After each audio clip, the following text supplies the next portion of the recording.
હરની દુર્ઘટનાને લઈને વડોદરા મહાનગરપાલિકાના આદેશ મુજબ જોઈ ટ્રેન બંધ કરવાનો આદેશ આપવામાં આવ્યો હતો, જેને લઈને સરકારી ચોપડે આર્થિક નુકસાન થઈ રહ્યું છે।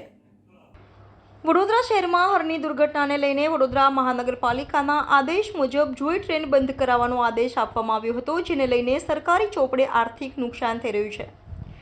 વડોદરા શહેરમાં કમાટીબાગમાં જોઈ ટ્રેન ઘણા સમયથી બંધ હોવાથી આવતા જતા સહેલાણીઓ પણ મૂંઝાયા હતા, જેને લઈને આર્થિક નુકસાન થઈ રહ્યું છે। જ્યારે કમાટીબાગના જોઈ ટ્રેનના મેનેજર હિમાંશુભાઈએ જણાવ્યું હતું કે તમામ પ્રકારના પેપર અમે વડોદરા મહાનગરપાલિકા મોકલાવવામાં આવ્યા છે, પરંતુ વડોદરા મહાનગરપાલિકા દ્વારા કોઈ નિર્ણય લેવામાં આવ્યા નથી, જેને લઈને આર્થિક નુકસાન થઈ રહ્યું છે। જ્યારે કમાટીબાગની શાન ગણાતી જોઈ ટ્રેન ક્યારે ચાલુ થશે એ પણ મોટો સવાલ છે।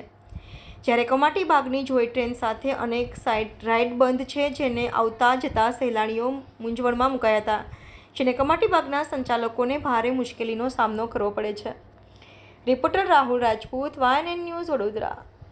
અમે તો હજી જસ્ટ કમાટી ગાર્ડન આવ્યા છે અને ટ્રેનમાં બેસવાનો બહુ જ એક્સાઇટમેન્ટ હતો, પણ 3 મહિનાથી ટ્રેન બંધ છે તો અમને બહુ જ દુઃખ થયું છે। કારણ અમને મુંબઈથી અમે લોકો ગેસ્ટ લઈને આવ્યા છે અને ના ગમ્યું કે ટ્રેન બંધ છે। હા, ટ્રેન જલ્દીથી ચાલુ થવી જોઈએ, કારણ કે ટ્રેનમાં વેકેશનમાં બહુ જ મજા આવે છે બેસવાની, ને અત્યારે વેકેશન છે તો ઘણી મજા આવે ટ્રેનમાં બેસવાની। KR Upera.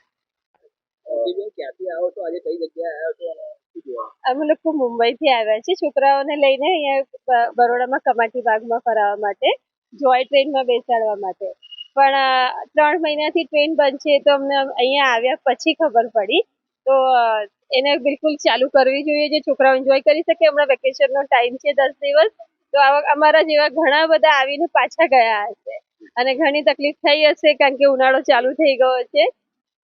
Thank you. Mayuri. Subscribe now and press the bell icon. Never miss an